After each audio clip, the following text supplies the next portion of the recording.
Good morning, Thursday morning on BBC Radio Derby. Now, what's on the breakfast menu this morning? Maybe a full English breakfast, the full bacon, sausages, black pudding.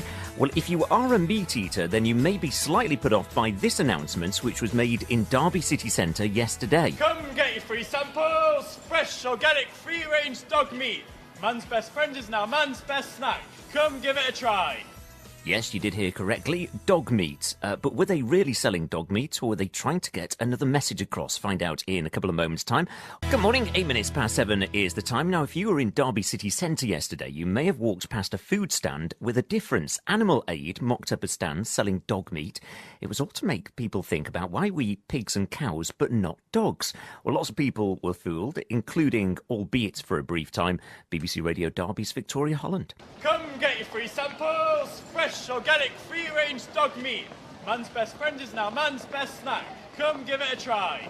Right, I can see your selection here. You've got greyhound burgers, Labrador steak, real Collie hot dogs, steak. real hot dogs Real as well. hot dogs. Dachshunds, that's what dachshunds are there for. Real dachshund hot dog sausages. I mean, dogs are just as intelligent as pigs, and so we believe in treating all animals the same. You know, we don't believe that some should be food and some should be pets. And these dogs actually live much happier lives. But when the time comes, real hot dogs. Really is dog. It really isn't dog.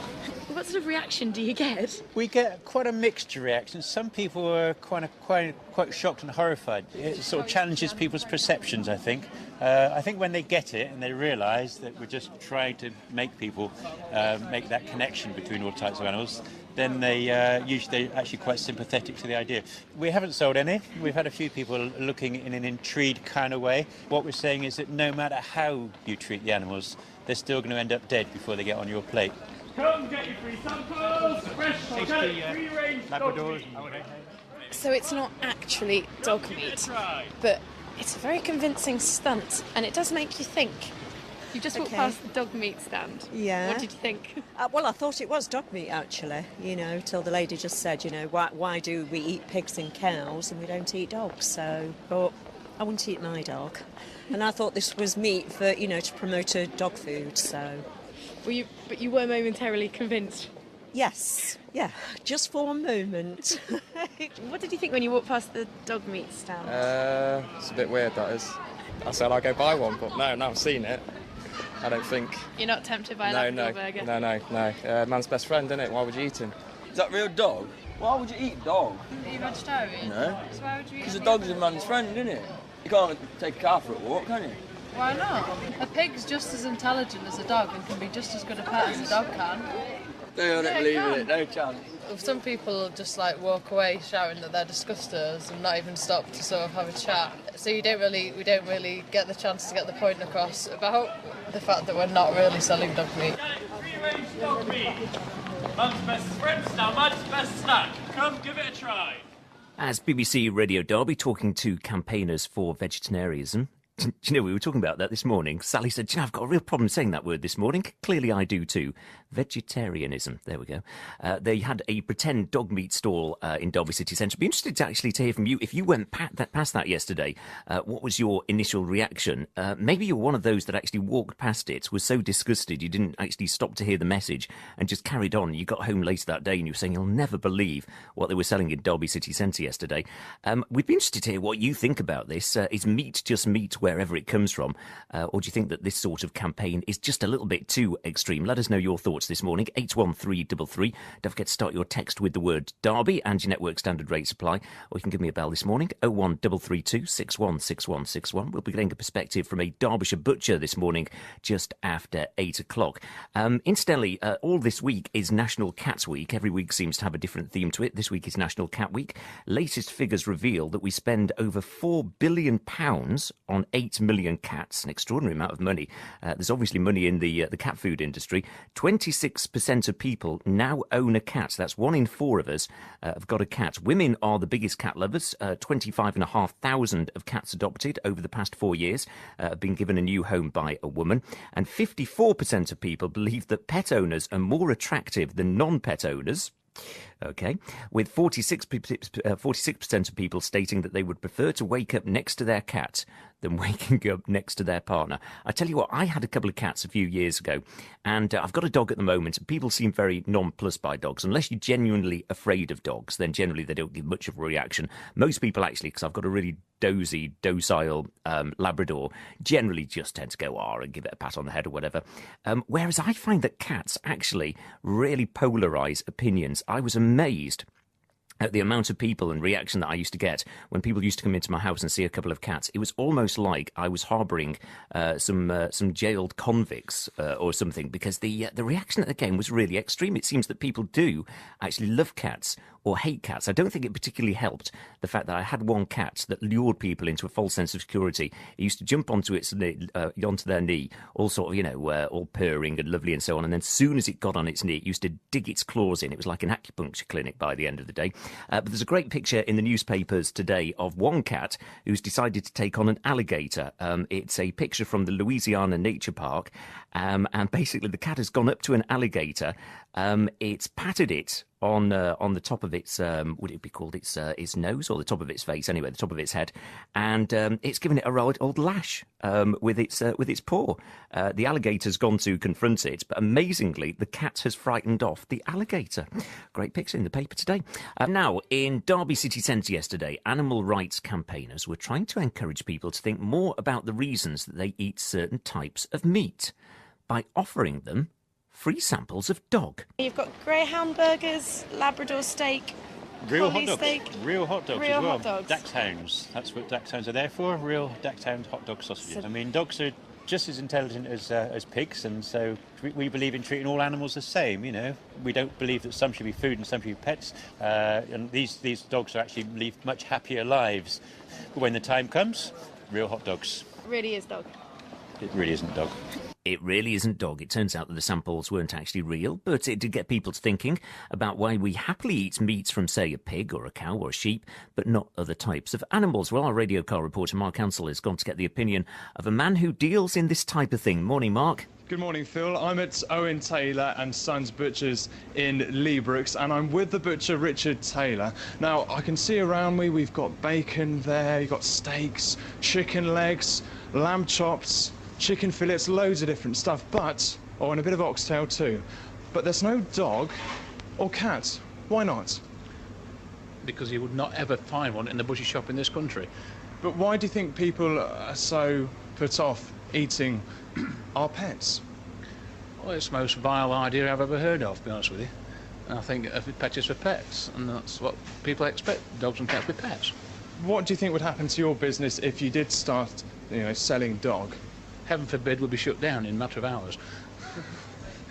But do you think the animal rights activists yesterday were making a point when they were selling dog? The fact that, every animal is equal. Why do we eat pig and lamb, but we don't eat dog? Well, there are certain countries that do consume dogs and cats, and Korea and Vietnam, those areas. This country are animal lovers, and pets and dogs are destined to be pets. Do you think you can be an animal lover, as you say you are, and still eat meat?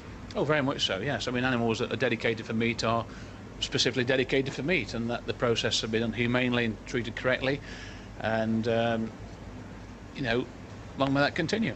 Now, do you think we're actually quite limited in this country? Because, in France, they do eat things like horse that you can buy in the supermarket.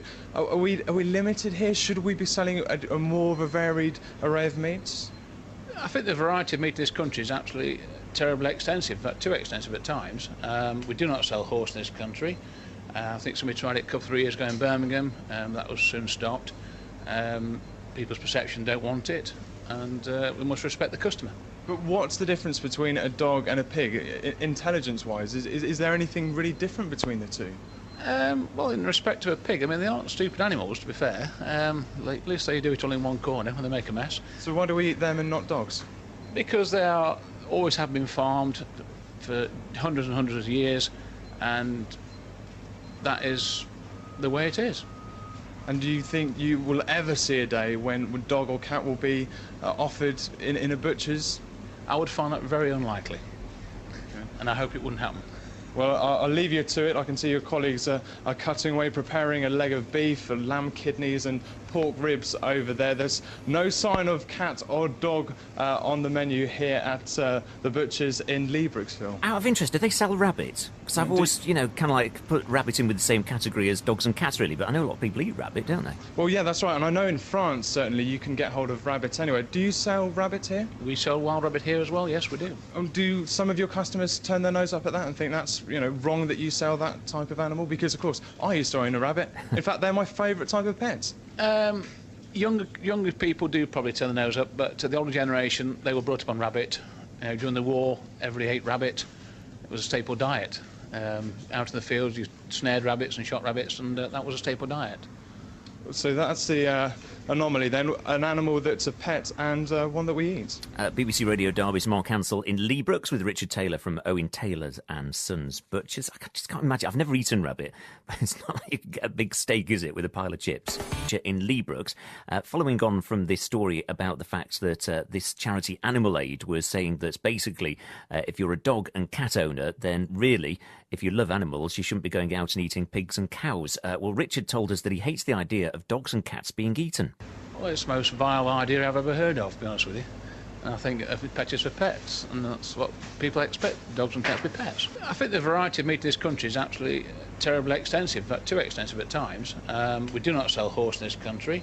I think somebody tried it a couple of 3 years ago in Birmingham, that was soon stopped. People's perception don't want it, and we must respect the customer. We sell wild rabbit here as well, yes we do. Younger people do probably turn their nose up, but to the older generation, they were brought up on rabbit. During the war, everybody ate rabbit. It was a staple diet. Never eaten rabbit. Don't think I ever could, if I'm entirely honest. Richard Taylor, a butcher at Leabrooks. Morning to Prem, who's in Sunny Hill. He's 60 years old, never eaten meat. He said his parents never ate meat, and he said that Prem could decide whether he wanted to eat meat when he was older. Well, he obviously made his choice, and with his own children, he gave them a choice, and when they were around 5... and interestingly, they all decided to eat meat. Morning to Dawn Billings, who says the only problem I have with eating meat is that we're being fed halal meat without knowing it. This meat is sometimes stunned, but not always, and has prayer said over it. It's not labelled as such, and people are being sold or served it without actually knowing. Let's talk to Ian Hinbelper. He's been a vegetarian for 20 years. Morning, Ian. Good morning, Phil. So what was the big thing for you 20 years ago? Why did you change? Well, basically because my wife was vegetarian. She went vegetarian.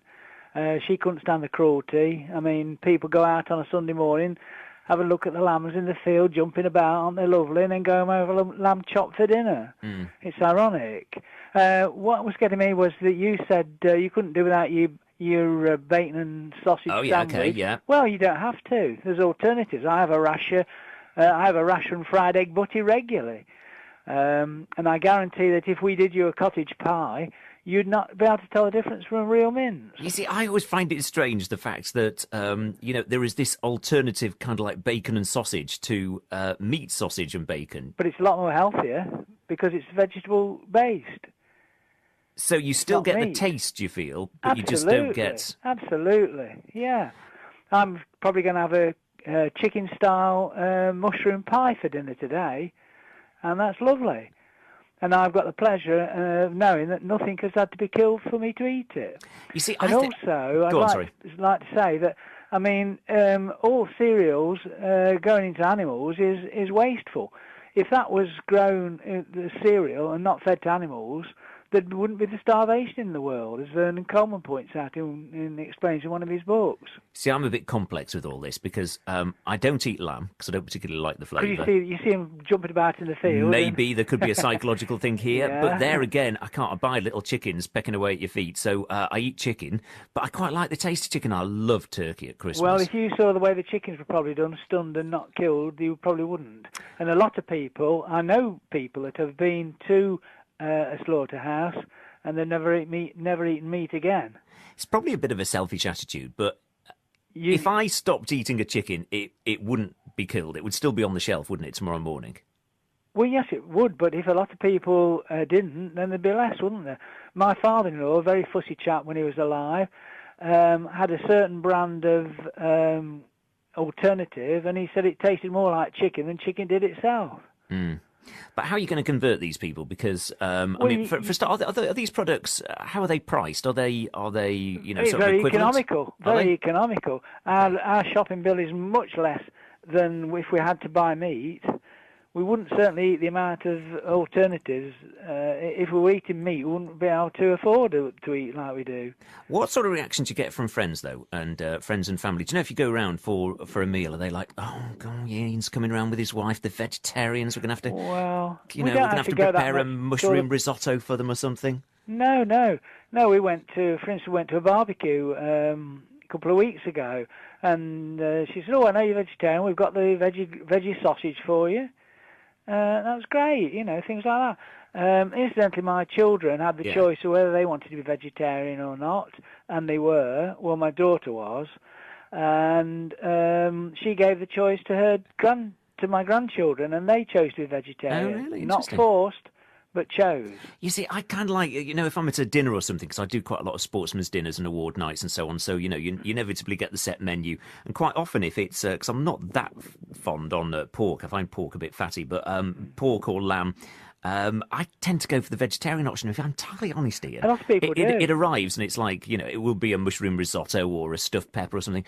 I get halfway through and I'm like, a bit bored now with this. And I just don't think that a vegetarian diet or a vegan diet, I don't think, for me personally, and I suppose you have to always come back to yourself and how you feel, I think I'd just get a bit bored with it, to be quite honest. I don't think it would stimulate me enough. I'm sure it would. My wife goes out, she meets a girl she used to go to school with, and she goes for a carvery, doesn't have the meat, they give her extra veg. She has, a lot of places cater for this now. The stuffing balls, they're vegetarian, and then she gets roast potatoes and vegetarian gravy and all the greens. Maybe I should try and go vegetarian for a week and see how I feel about it at the end. You come and have a cottage pie with us. I'll tell you what, I shall take you up on that, Ian. I'll pop round and as long as there's a bit of beetroot with it. Beetroot's all right. Very good for you. No beetroots are harmed in the making of Ian's cottage pie. Thanks for that, Ian. Ian, who's been a vegetarian for 20 years. 20 minutes away from 10 is the time. 8 minutes past 9 is the time. This is Phil with you today till 10 o'clock. If I sound as if I've got a bit of trepidation in my throat, it's the fact that I was told yesterday, about 9:45 this morning, somebody's bringing cakes in. So I'm kind of focused now on what's going to happen in 35 minutes' time. But between now and then, we're going to be talking about this subject with regards to meat. And if you're an animal lover, is it wrong to be a meat eater? Is there really a difference between, stroking your pet dog of an evening and then going off and having a bacon sarnie? Let us know this morning, 01332 616161. Loads of you calling this morning, which is great news. We'll get to some of your calls in a couple of moments. It might be an experience as a vegetarian or as a vegan. Maybe it's a certain type of meat that you've eaten whilst abroad, which has maybe actually opened your horizons and made you think actually that anything that's a living animal could potentially be edible. Let me know your thoughts. 01332 616161 81333 on the text. Start your text with the word Derby, and we'll talk to Sue near Heege next. Kia ora glorioso, BBC Radio, Derby Travel. Now, other than knowing that you like to nibble on the occasional orange, I don't actually know about your eating habits, but I don't know why. In my mind, I wouldn't be surprised if you're a vegetarian. No. Are you not? No, I'm not vegetarian. I love a bit of meat. Oh, do you really? I am, yeah. Are you an animal lover as well? Yes, I love animals. Do the two ever come into conflict? Not really, no. No? Well, you just enjoy eating your meat and you don't think where it comes from? Oh, no. I do think where it comes from. Right. But no, it's kind of like a fact of life, isn't it? Okay. Ooh. So that's what I believe, anyway. It's kind of like the circle of life, if you want to get technical.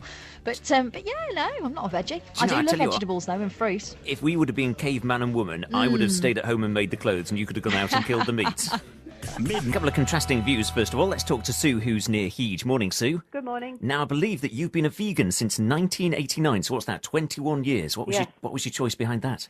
I just talked to my friend, and they tell me about the difference between vegetarianism and veganism, and the difference is quite slight, really. Could you explain that to us? What is the difference? The difference is that we don't have any milk or meat or fish or milk products, and I don't wear leather.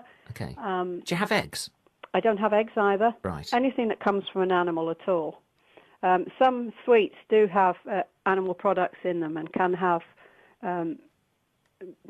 bits from the slaughterhouse as well. So I don't have sweets either. How difficult is that? Because do you have to go around now looking at every single label to check what the content is? I used to, but there is a book that you can buy called The Cruelty-Free Shopper, which is very helpful. And it does list all the ingredients of the chocolates or whatever you're buying. Okay. Yeah, Soundbites and Derby have got a lovely selection of chocolates and sweets and things that you can buy, as well as vegan products. So why did you come to this choice? Why did you think, right, I'm going to cut out all animal products entirely? It was all to do with animal cruelty. Just from breeding to mass breeding. Years ago, farmers used to just have a few cattle in the field, and now they just mass produce them. And when they go to the slaughterhouse, they're not always slaughtered humanely. And it's not just cattle, it's ducks and geese and turkeys. Getting round about Christmas, there's a field near Hedge that is full of turkeys, and after Christmas they won't be there. And it saddens me to see that. Do you think you not eating them, though, I mean, clearly it's not going to prevent them being slaughtered, do you think that has any effect on what's going to happen to those animals? I think eventually people will have to become vegetarian, because 1 in 9 now are suffering from cancer, either of the prostate or breast cancer, and it's very often from the meat industry. It's also in the milk now as well. Do you think you live a healthier lifestyle there? Do you not feel that the fact that you're missing out meat and dairy products and so on, that there are essential nutrients missing from your diet? No, I don't miss meat at all, and I hopefully will never get cancer because I don't eat meat. My nutrients I get from plants and nuts and lentils and things like that. Years ago, when you think about it, people just lived on berries and fruits and things, and it was only later that meat was introduced. Meat now has hormones in it and all sorts of additives, which goes into the food chain, and it actually goes into the soil now, which obviously is polluting some plants. We're not getting enough minerals now, so we have to be very careful what we eat. Yeah, so even though you're a vegan now, do you not worry that, the things that you were talking about there about, going into the soil will eventually affect what you eat? Yes, of course I am. I try and get organic where I can, and, try and grow some sprouted vegetables myself. And if I had an allotment, I'd grow my own vegetables and try and make sure that the soil was clear of any products pesticides or anything. Okay, did you ever enjoy the taste of meat? I don't know, it's so long ago now. Right. I just cannot abide even going past the butchers now, and when I see the cows in the field I feel saddened, especially when they get foot foul and things like that, because they get very ill. So how do you feel about people that keep animals and still eat meat? Do you think that they are two-faced? I can't understand, I can understand people keeping animals, but I can't understand how anybody can eat meat anymore. I don't understand it. I think if people knew the whole history of from when the animal is born through to when they're slaughtered, through to when they end up in the butchers, I think people would think less. And, the meat that very often they buy is puffed up to look a different colour from what it should be. And when these animals are killed, they're full of uric acid, so the uric acid is actually in the meat, the fear that they feel when they're being slaughtered and see their friends being slaughtered. But as for having animals, I do love animals myself, and the only animals I would have were those that would be rescued. Right. So if we were together and I was eating a sausage sandwich, for instance, would that make you feel sick? How would that make you feel? I would hope that I would sow the seed, and eventually you would become at least vegetarian. Oh, I don't know. I couldn't do without my sausage sarnies, Sue. But lovely to talk to you this morning. Sue, who's a vegan near Heeds, thanks for joining us and taking the time to call. Tony's got a different thought. He's in Heanor. Morning, Tony. Good morning. Now, I take it that you're not a vegetarian? No, I'm not. Okay, you're a full meat eater. Why do you think that, you are a meat eater when, you've heard arguments like Sue's? Well, the thing is, if everybody was the same as Sue, what would be the point in raising pigs, sheep, cattle, ducks, geese, chickens? There'd be no point in raising them, would there? They are bred for food, and if they're not going to be used as food, they're totally useless. And ethically, is that a good thing? Well, you told me, is a cow any use to you or me if it's not for the meat and the leather? I mean, a sheep is a useless animal if it's not eaten. Same with a pig. You can't keep a pig in the house. It can't be a pet. I mean, ironically, some people do keep them as pet, but that's as an aside. But I suppose, if you think of sheep, then obviously it provides wool. If you think of cows, it can provide milk. What's wrong with cotton, rayon, nylon? You don't need the wool. Are you an animal lover, though, Tony? We have a dog, yes. Okay. And there is a point to a dog. Right. It's a friend. It helps you. In some ways, it calms you down. It's a pet. I mean, the strange thing is, though, that people do keep pigs, don't they? And probably they would use this exactly the same argument. They would say, well, it's company and it responds to me and so on and so forth. Well, a cow will respond to you, but would you like one in the house? Well, personally, no. But I suppose if you're using the line that it's an animal and it can give it affection, and it's got emotions and so on and so forth. Well, I've never seen an affectionate cow or an affectionate bull. I mean, just listen to the news for the past few days in Nottinghamshire. Yeah, there has been a story, hasn't there? Yeah. I mean, that wasn't very affectionate, was it? But do you think that there's any correlation, though, between a cow and a dog, for instance? Are they not all animals? Okay, you can you can probably tame a dog, but you probably can't tame a cow. But you can do certain things with a cow, can't you? Clearly, which farmers do. The milk, and they raise them for meat. That's what they do with them. So, in your opinion, there is no. How do you feel then about countries that eat dog, for instance? Well, that's their choice. Right. I mean, we can't dictate to other countries what they eat, and I mean, we would be up in arms if somebody turned around to us and say, "You mustn't eat sheep; it's wrong." Yeah. And we're banning you from eating sheep. We'd be up in arms. Well, I mean, we'd probably invade them. What do you think, then, that Sue and vegans are missing out on, Tony? They're not missing out on anything if that's their choice. Right. But what I do object to is having it rammed down my throat. And do you think that they do that? Do you think, these people yesterday who were in Derby City Centre from Animal Aid, do you think that that's what they were doing? Well, they were trying to convert people to becoming vegetarians? Put it this way, they would have had a few sharp words from, if it was me that was walking past, and they tried to start shoving dog or anything else at me. Mm. I'm typical English. I don't like things being shoved at me.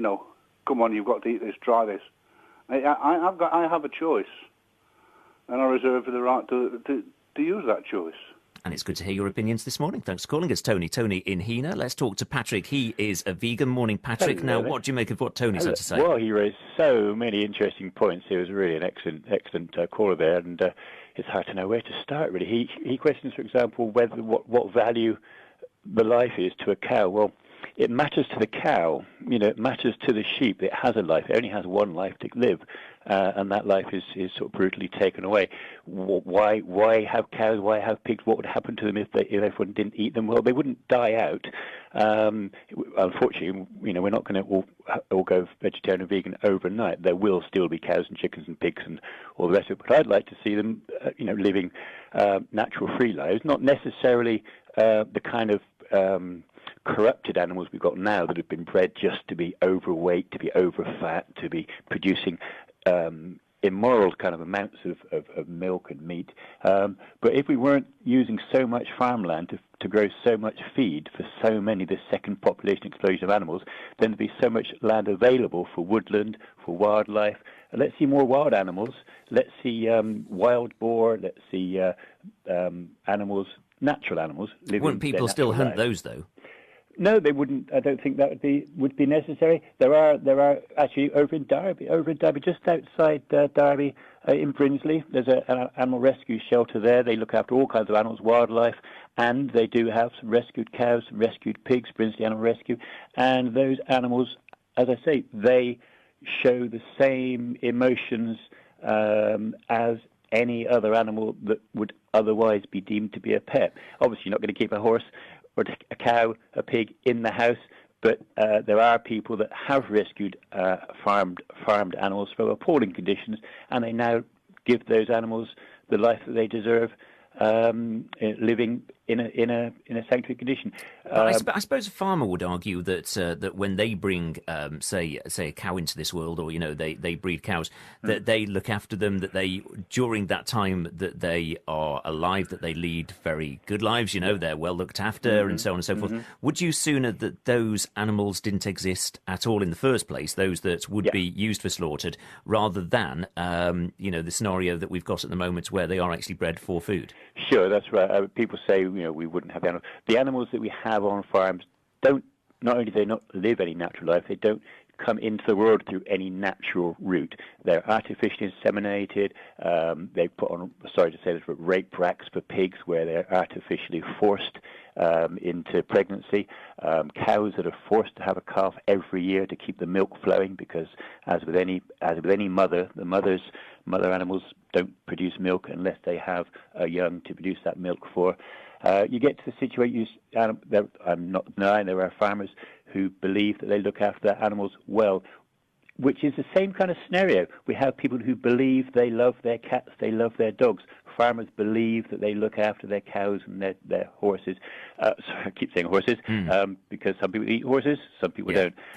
But the farmers, they believe, and I believe they do, try to look after animals with the best will in the world. But every animal that goes to slaughterhouse is facing fear and it's facing death. And Animal Aid itself, I believe, is pressing the moment for legislation to have CCTV cameras put in slaughterhouses. And those slaughterhouses where there have been filming done have shown that even organic meat, when it goes to slaughterhouse, there are all kinds of abuses that go on. Out of view. If all slaughterhouses had glass walls, it's been said we'd certainly all be vegetarian. Let me just put a couple of points to you that come in on the text, because it'd be quite interesting to hear your viewpoint on these. Stephen Long Eaton says people are naturally omnivores. Why change thousands of years of evolution? And Jane Belper says, with regards to the last caller saying that meat causes cancer, I've never heard anything like it. Nature gave us teeth for a reason. Now, I'm sure that you've had both of those levelled at you in the past as a vegan, to hear your viewpoint. How would you answer to those? Well, with regards to the human condition, we have a very long intestine, and a long intestine which is designed to absorb plant proteins slowly. The reason that there is definitely a higher instance of cancer of the colon in particular is because we have flesh which is kind of rotting inside our colon for long periods of time, with all the toxins getting into the bloodstream. It's been estimated that many years ago I heard an estimate that a typical Western diet puts 12,000 pounds more strain on the health service in a lifetime than a vegetarian diet. There is absolutely no doubt these days that a vegetarian diet is a more healthy lifestyle. There's been studies. There was a very well-regarded China study where literally hundreds of thousands of people's diets were traced over a 10-year period, and they were shown as a population to have far less incidence of heart disease. Where does heart disease come? It comes from clogged arteries. Where do clogged arteries come from? From the saturated fat. And what about what Steve has to say about people being naturally omnivores? The teeth, for example, people say these teeth, but the teeth are actually for grinding up nuts and roots and other natural plants that would have been the diet back in prehistory. I very much doubt whether many of the listeners with the teeth they have could rip the flesh off a cow if someone is able to tear a cow apart with their claws and their teeth. Well, I'd like to see that day, because we don't actually have carnivorous teeth. We have the teeth which are designed for grinding up, as I say, grinding up foods. Well, let me just ask you one final question, Patrick. As a vegan, just tell me what you're going to eat today. I shall probably have. Actually, had a very nice burrito yesterday, with beans and tomatoes, sun-dried tomatoes. Okay. Probably later today, I may well have either something as straightforward as a veggie burger, or I'll probably have some winter soup. There are lots of good winter vegetables around that can make a really hearty soup, which is good on a cold day. I'm certainly going to have some chocolate cake later today. Okay, so quite a varied diet still, despite the fact that you're a vegan. Absolutely. Well, listen, thanks for sharing your views with us. Always interesting to hear another point. Patrick, who is a vegan. Alina joining me in a couple of moments' time to tell us about today's programme. First of all, BBC Radio Derby's Mark Ansell has been speaking to people in summer coats this morning about the subject, about whether, if they're an animal lover, it's a bit two-faced to eat meat. So would you call yourself an animal lover? Yes, I am. But are you a hypocrite, do you think, if you eat meat but would hate to think of the idea of eating dog or cat meat? Well, they're pets and they're fairy, aren't they? So I wouldn't eat cat or dog, but I do eat meat. Would you ever consider eating pet meat, even if you were abroad, just to try it?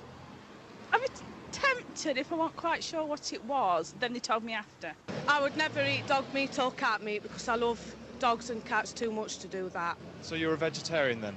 No, I'm not a vegetarian, but I just love animals. So why, if you love animals, do you eat meat? Yeah, that is a funny question, isn't it?